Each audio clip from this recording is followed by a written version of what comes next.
오늘 말씀은 마찬가지로 천사가 사도 요한에게 계속해서 이어서 말씀하는 겁니다. 21장, 22장 오면서 한 천사가 사도 요한에게 말씀을 하는데, 그런데 먼저 말씀을 보게 되면 이게 천사가 이야기했나 아니면 주님이 직접 이야기했나 약간 헷갈릴 수 있는 부분이 있습니다.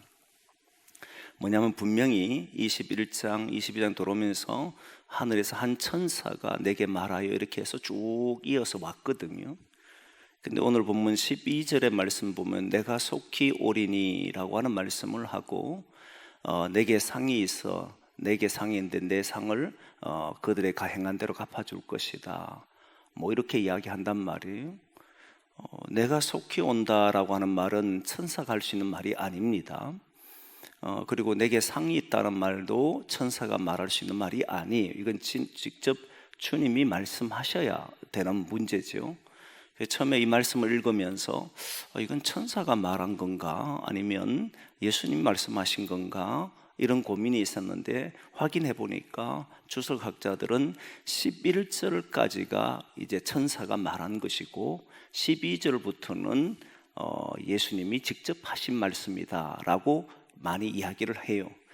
근데 조금 더 시간이 지나면 생각해 보니까 굳이 뭐 천사가 했느냐 주님이 했느냐 나눌 필요가 있는가 싶은 생각이 들었어요. 왜냐하면 우리가 누군가의 말을 전했을 때 그대로 읽을 수 있잖아요.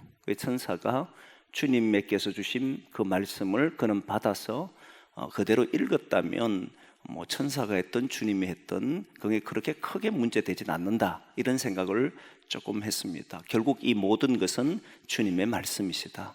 천사가 말을 했던, 선지자가 말을 했던, 꿈으로 말씀을 들었던, 환상으로 있던 이런 모든 것들은 모두 주님이 하신 말씀이다. 하나님이 하신 말씀으로 받아들인 것이 옳다라고 하는 생각을 갖게 된 거예요. 그래서 그게 크게 문제는 되지 않았습니다. 그런데 오늘 본문에 있는 말씀을 보게 되면 천사가 한 말 중에 10절, 11절 말씀을 보게 되면 그 말씀에 보면 이제 두루마리 책을 임봉하지 말라 이렇게 돼 있잖아요. 임봉을 못하게 합니다. 두루마리에 있는 그 책을 임봉하지 못하게 합니다. 그러면 열어도라는 말이잖아요. 다시는 이 임봉을 못하도록 했다는 건데, 근데 처음에 우리가 요한계시록을 시작할 때 보면 그 두루마리 책이 임봉되어 있는 상황을 우리는 들었습니다. 제일 먼저 그 안에 책에 있는 내용들이 뭐냐라고 하면 계시록 1장 1절의 말씀을 한번 보겠습니다. 계시록 1장 1절의 말씀을 보면 이렇게 되어 있죠. 같이 봅니다. 시작. 예수 그리스도의 계시라. 이는 하나님이 그에게 주사 반드시 속히 일어날 일들을 그 종들에게 보이시려고 그의 천사를 그 종 요한에게 보내어 알게 하신 것이라. 그죠? 분명히 이건 예수 그리스도의 계시가 맞다는 거예요. 천사를 통해서 알려준 거예요. 천사가 말을 했던 아니면 뭐 주님이 직접 했던 주님의 말씀이라는 겁니다.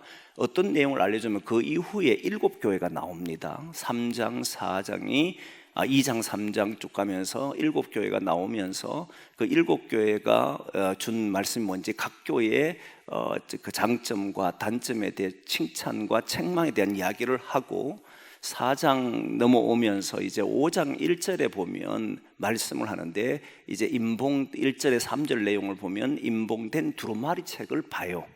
하늘에 문이 열린 문이 있는데 그쪽으로 올라오라고 해서 올라가니까 천사가 보여주는 것이 두루마리 책이 있는 것을 보여주는데, 그 두루마리 책을 뗄 수 있는 사람이 누가 있느냐 아무도 없는 거예요. 그래서 사도 요한이 막 통곡을 하고 있으니까 천사가 통곡하지 말라. 그 임봉한 것은 바로 어린 양 예수 그리스도가 뗀다는 이야기를 합니다. 그게 5장 1절에서 3절의 내용입니다. 같이 한번 보겠습니다. 시작. 내가 보매 보좌에 앉으신 이의 오른손에 두루마리가 있으니 안팎으로 섰고 7 인으로 봉하였더라. 또 봄에 힘있는 천사가 큰 음성으로 외치기를 누가 그 두루마리를 펴며 그 인을 떼기에 합당하냐 하나, 하늘 위에나 땅 위에나 땅 아래에 능히 그 두루마리를 펴거나 보거나 할 자가 없더라. 이걸 할 자가 없었는 거예요. 그래서 사도 요한이 막 펑펑 웁니다. 그러니까 천사가 울지 마라고 이야기하면서 이제 어린 양이 뗀다는 이야기를 해주고 6장 1절에 오면 이제 어린 양이 펴는 것을 보여줍니다. 6장 1절 한번 보겠습니다. 같이 봅니다. 시작. 내가 보매 어린 양이 7인 중에 하나를 떼시는데 그때에 내가 들으니 내 생물 중에 하나가 우레소리 같이 말하되 오라 하기로. 본격적으로 이제 인봉되어 있는 두루마리 책을 이제 열었고 보여줬던 거예요. 이제 보여주고 쫙 설명을 해주는데 그 내용을 다 들려주는데 22장 오늘 본문에 와서는 다시는 봉하지 말라 이렇게 되어 있습니다. 그런데 여러분 묵시책이라고 하는 묵시문학이라고 하는 것은 그 당시에 포로나 또는 어려움을 당하는 사람들에게 희망을 주기 위한 책이다라고 제가 이야기했습니다. 그래서 요한계시록은 읽으면 절망을 하거나 거기에서 막 심판받는다고 두려워하거나 말을 하면 안 돼요. 요한계시록은 읽으면 읽을수록 우리에게 희망을 줘야 되는 거예요. 그렇잖아요. 포로가 된 사람들에게 계속 책망을 주면 답답한 이야기가 되는데 그 포로가 된 사람들에게는 다시 구원이 일어난다는 그 사실을 전해주는 거거든요. 근데 전하려고 하면 그 당시 포로를 잡고 있던 나라가 이 말이 뭔지를 몰라야 됩니다. 누군가 나를 괴롭히는 사람이 있는데 그 사람이 알아듣는 말로 해보면 내가 벗어난다, 구원받는다, 그 사람 손에서 이제는 이제 벗어날 것이다 라고 이야기하면 그가 심판을 받아야 되잖아요. 나를 괴롭히는 사람이 심판을 받는다는 이야기하면 누구나 좋아하지 않습니다. 그 당시에 바벨론 같으면 포로에 있던 구약의 묵시문학이 다니엘인데 다니엘 같은 경우에 만일 바벨론이 멸망을 한다는 소리를 하게 되면 바벨론이 가만히 있을 리가 없잖아요. 그래서 비밀리에 말한 거예요. 그들이 알아들을 수 없는 내용을 가지고 이야기함으로써 누구만 아느냐면 그 내용을 듣는 그들만 아는 그들의 언어로 표현한 겁니다. 요즘 같으면 여러분 애들하고 대화를 하다 보면 애들이 도대체 무슨 말 하는지 잘 모르는 경우 있잖아요. 언어가 있습니다. 그들만의 언어. 저도 한번 경험한 적이 있었는데 신학교 다닐 때에 전화, 그 당시에는 공중전화가 있을 당시인데 핸드폰이나 이런 게 없으니까 집에 전화하는데 지나가는데 분명히 우리나라 말인데 이게 무슨 말이지 이해를 못하는 도저히 알아들을 수 없는 말을 하는 경우가 있었습니다. 그런데 전화 속에 들려오는 말은 두 사람 아주 자유롭게 대화를 하는 거예요. 그걸 가만히 들어보니까 사투리인데 그 신학교 다니는 한 학생이 제주도 친구였어요. 제주도의 말로 엄마하고 대화하는데 그 내용을 한마디도 못 알아듣겠는 거예요. 그들의 언어니까. 예전에 TV 프로그램에 보면 경상도 언어 이렇게 해서 언어를 사용해서 이걸 알아맞추는 그런 프로그램도 있었잖아요. 근데 대부분 잘 못 맞춰요.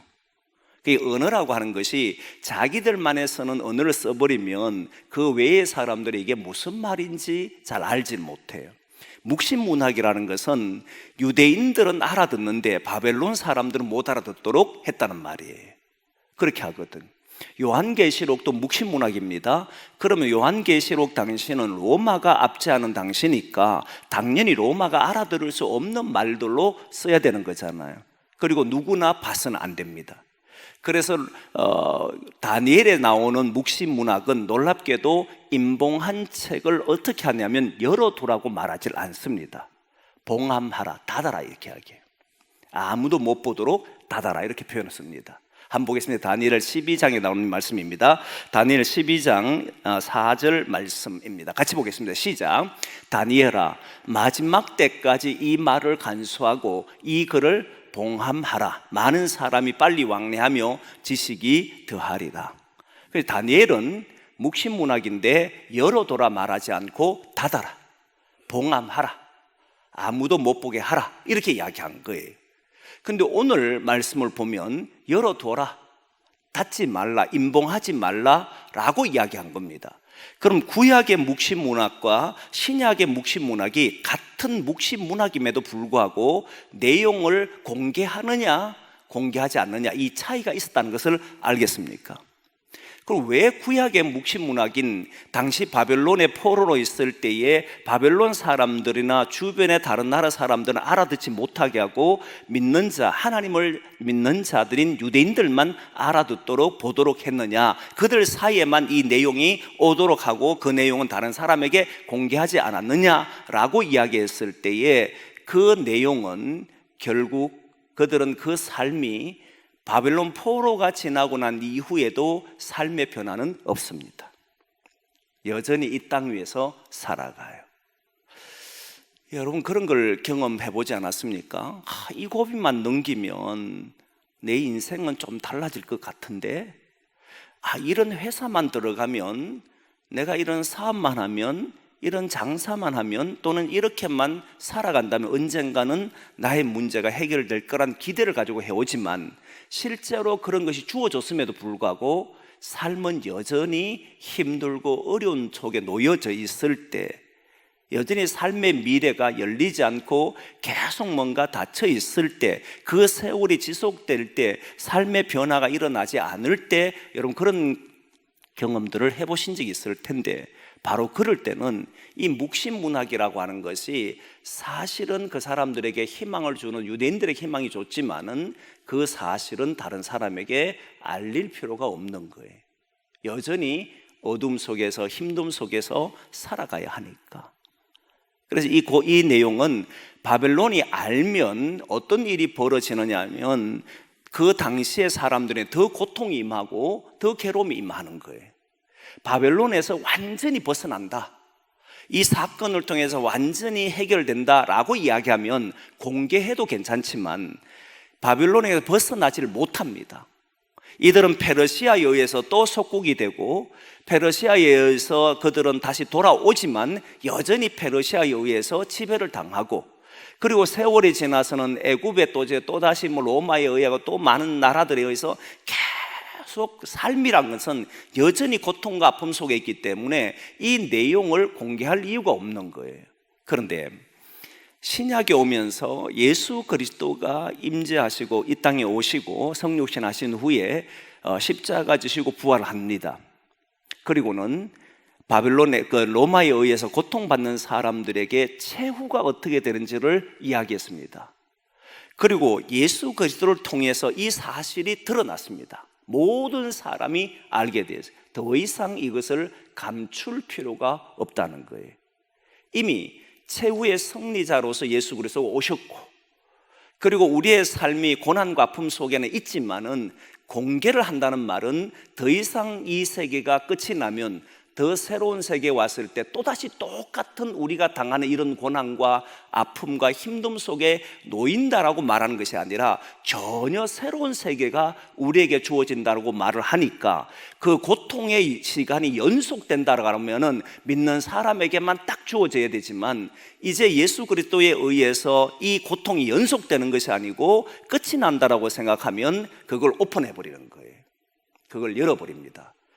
그래서 묵신문학이 다니엘서 같은 경우는 닫힌 묵신문학이라면 우리 요한계시록 같은 경우는 열렸다라고 말하는 거예요. 예수 그리스도에 의해서 이젠 이 세계가 새로운 세계로 열려버렸기 때문에 굳이 닫을 이유가 없다는 겁니다.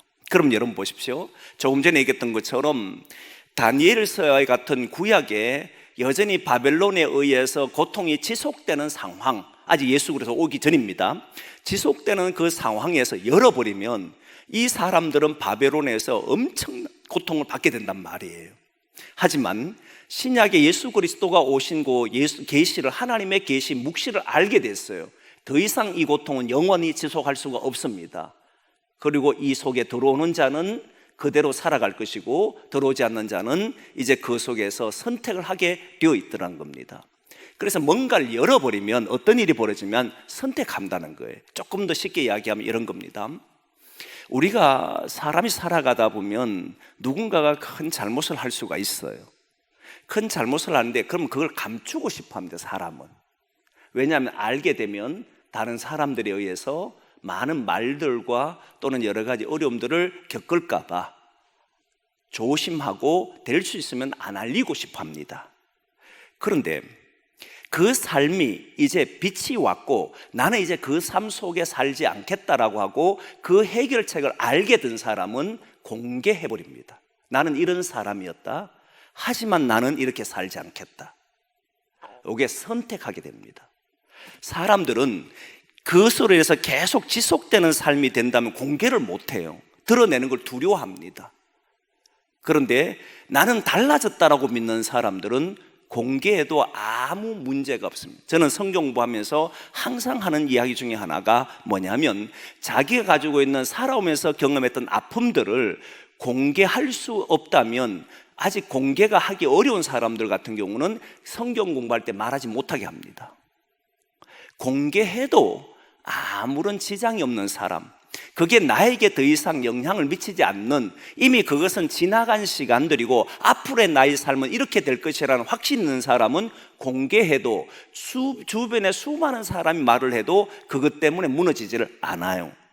이미 예수 그리스도를 통해서 어떤 세계가 펼쳐지는지를 알고 내가 어떤 삶을 살아가야 될지 아는 사람은 과거에 내가 어떤 삶을 살았든지 그것을 드러내도 그것 때문에 자기 삶에 영향을 미치지 않는다는 거예요.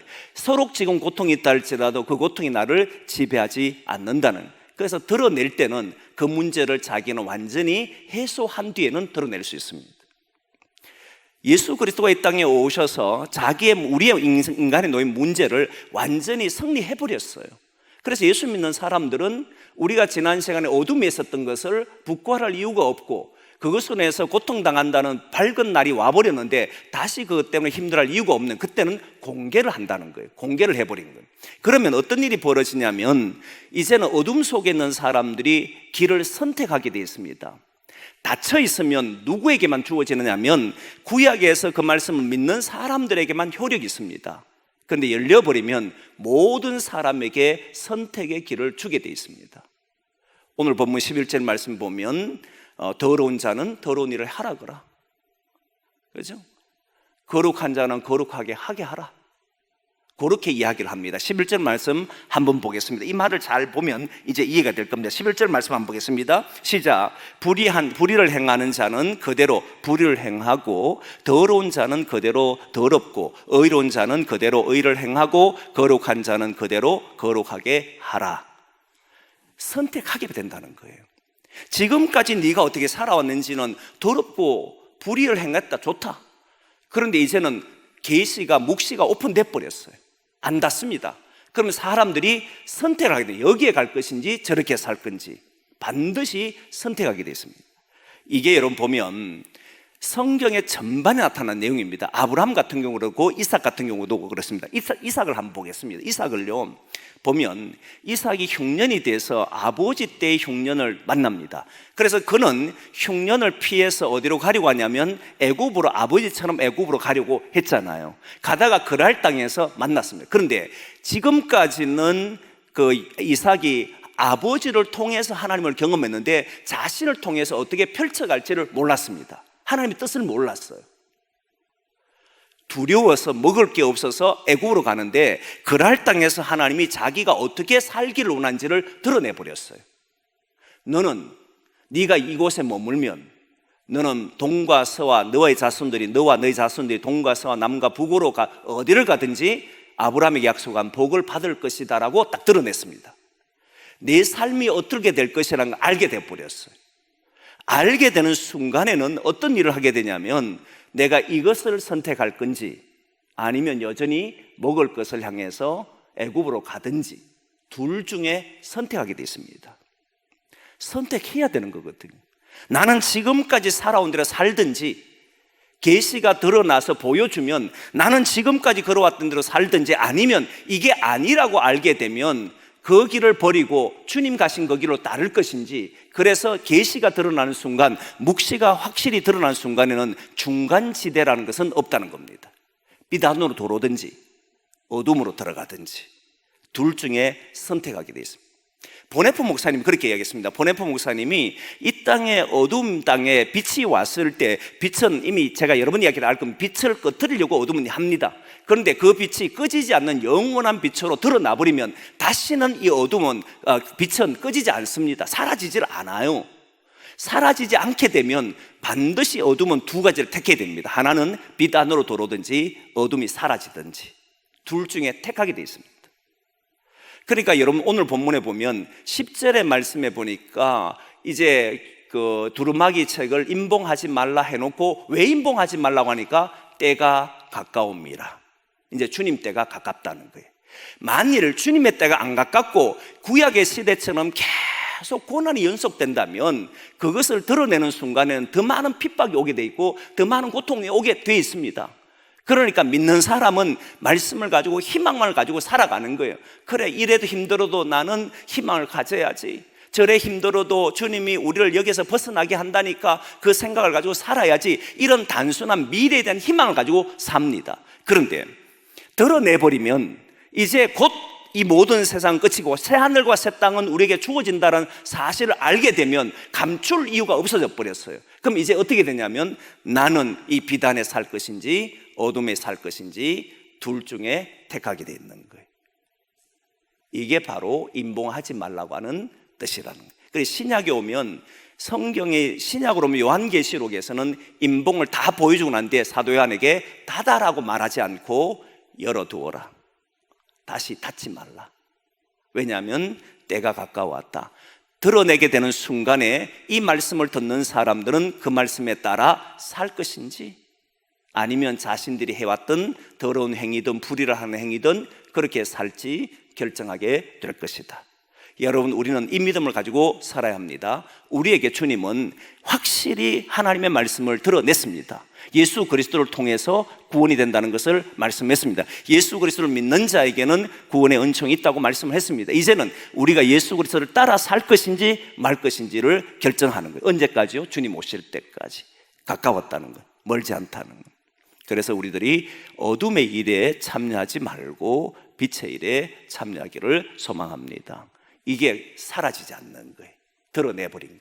주님께서 이제 그 계시를, 묵시를 완전히 드러냈고 다시는 봉하지 말도록. 그러면 우리는 생각하면 이렇게 됩니다. 주님 말씀을 언제나 우리가 알고 자면 주님은 알려주신다는 거예요. 듣지를 않으려면 안 들린다는 거예요. 그래서 저와 여러분들이 주님의 말씀을 계속해서 들을 수 있는 그런 사람 되기를 원합니다. 알려지면 더 핍박받지 않습니까? 라고 생각할 수 있습니다. 왜냐하면 당신은 로마의 핍박 속에 있었기 때문에. 그런데 여러분, 예수 그리스도를 통해서, 죽음도 이기신 예수 그리스도를 통해서 알게 되고 이 죽음이 없는 세상을 알기 시작한 사람이 드디어 죽음을 두려워하지 않습니다. 그래서 당시 헬라 지역에 예수 믿었던 사람들이 복음을 전했을 때 그들이 정말 이해할 수 없었던 것은, 헬라 지역 사람들은 그들은 죽음 앞에 서면 모든 인간은 두려워야 되는데 놀랍게도 예수 그리스도를 믿은 사람들은 죽음을 두려워하지 않는 거예요. 왜냐하면 이미 죽음을 이겼다라고 믿기 때문에, 죽음이 우리를 가두지 않는다는 사실을 알았기 때문에 핍박을 두려워하지 않았다는 거예요. 오늘날에도 이런 신앙을 가지고 사는 사람들은 가정에서 어려움이 있고 개인 삶에서 어둠이 우리를 침범해 올 때도 그것은 우리를 이길 수 없다는 확신을 갖게 될 겁니다. 그리고 주님 말씀 앞에 엎드리면 그 빛이 보일 겁니다. 그때 우리는 거기에서 담대하게 외치게 될 거예요. 그리고 우리는 뭘 하느냐? 거룩한 일에 참여하고 의로운 일을 위해서 살아가게 되는 성도가 되는 줄 믿습니다. 그게 사도 요한에게 말씀하셨던 내용이죠. 그리고 오늘 12절 말씀에 들어오면서 내가 속히 오리니 내가 내게 있는 상을 준다는 이야기가 있습니다. 여러분, 이제 속히 온다니까 이들은 요한계시록 말씀을 닫을 이유가 없고 이제 모든 묵시는 드러냈습니다. 그리고 이제 주님은 상을 준다고 했습니다. 그런데 여러분 잘 생각해야 돼요. 무슨 상을 주겠습니까? 여러분들에게, 저에게. 이걸 가지고 예전에 기독교는 상을 바라는 사람들이 많고 상급에 대한 이야기가 참 많습니다. 하늘나라에 가면 우리에게는 상급이 있을 것이라고 말을 했습니다. 그러다 보니까 지극히 세속적이고 물질적인 것으로 상을 다 생각했습니다. 아파트다, 초가집이다, 또는 어떤 사람 계집이었다, 뭐 이런 식으로. 그러니까 이 상을 우리가 뭔가 상이라 그러면 당연히 그에게 주는 보상으로 생각해서 그렇게 상을 생각하고 살았습니다. 그런 식으로 가르쳤고 저도 그렇게 배워왔습니다. 그런데 이게 아니라는 것은 이제 우리는 알잖아요. 다시 천국에 가서 계집에 살고 초가집에 산다면 그게 무슨 천국입니까? 그 물질적으로 세속적으로 구분되는 세상과 다르다는 것을 우리는 알아야. 새 하늘과 새 땅이 왔는데 처음 있던 하늘과 처음 있던 땅은 사라져 다시는 보이지 않더라. 현재 살아가는 삶의 방법과는 완전히 다르더라는 이야기를 했습니다. 그러면 구체적으로 뭘 주느냐라고 하는 게 문제잖아요. 신약 성경에 오면 구약에는 많은 물질과 그리고 그에게는 땅을 주고 하는 게 나타납니다. 그런데 신약 성경에 오면 주님께서 면류관에 대한 이야기가 많습니다. 우리가 잘 아는 대로 면류관이 5가지를 주어집니다. 한번 보겠습니다. 야고보서 1장 12절 말씀입니다. 같이 한번 봅니다. 1장 12절 말씀 시작.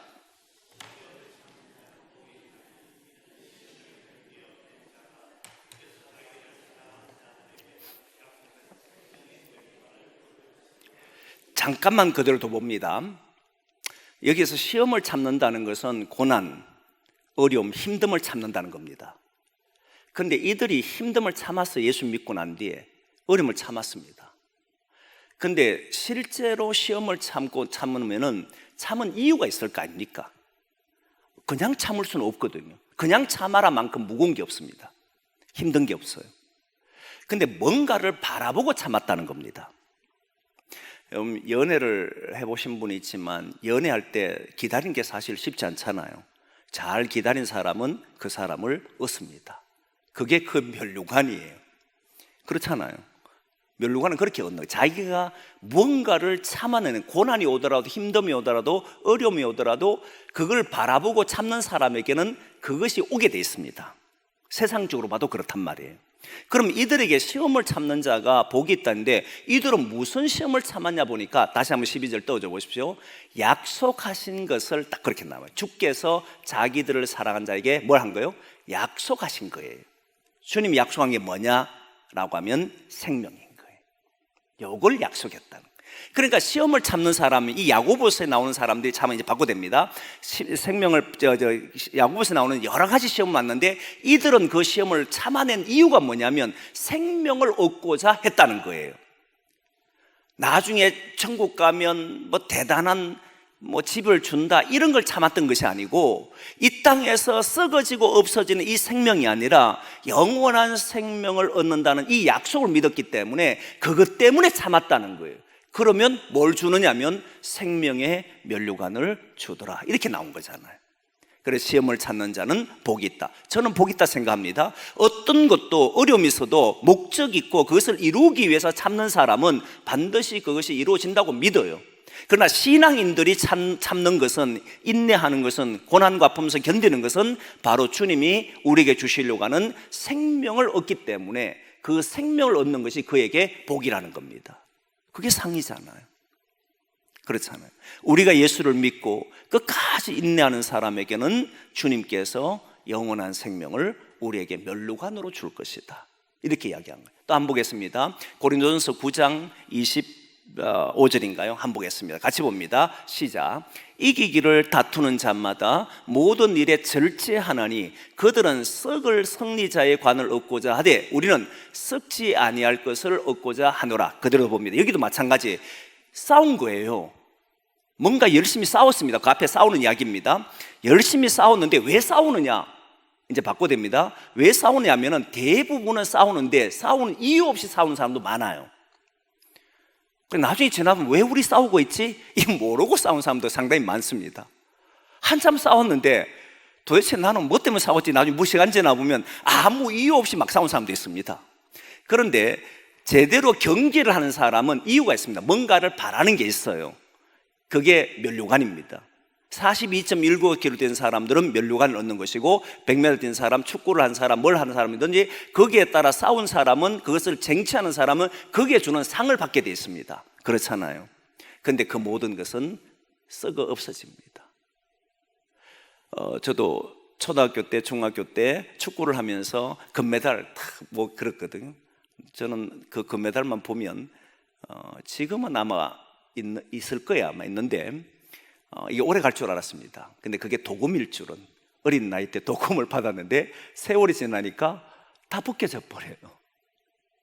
그거는 오래 가질 않습니다. 시간 지나면 다 사라지는 거예요. 그런데 성도는 이 세상의 수많은 고난과 맞서 싸우는 이유는, 그 통해서 인내하고 싸우는 이유는 최후의 승리자에게 뭘 준다는 겁니까? 썩지 아니할 면류관을 준다. 사라지거나 썩어지는 면류관이 아니고 사라지지 않는 면류관을 주신다, 이 말이잖아요. 내 큰 집 줄게, 아우 이런 소리가 없어요. 뭐 100억 줄게, 이런 말이 없습니다.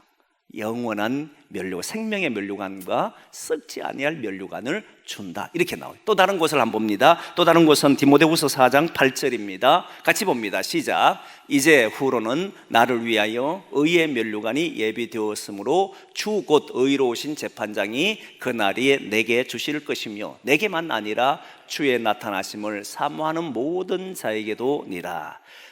달려갈 길 다 간 후에 이런 이야기인데, 그때 이 사람도 뭘 하였다는 겁니까?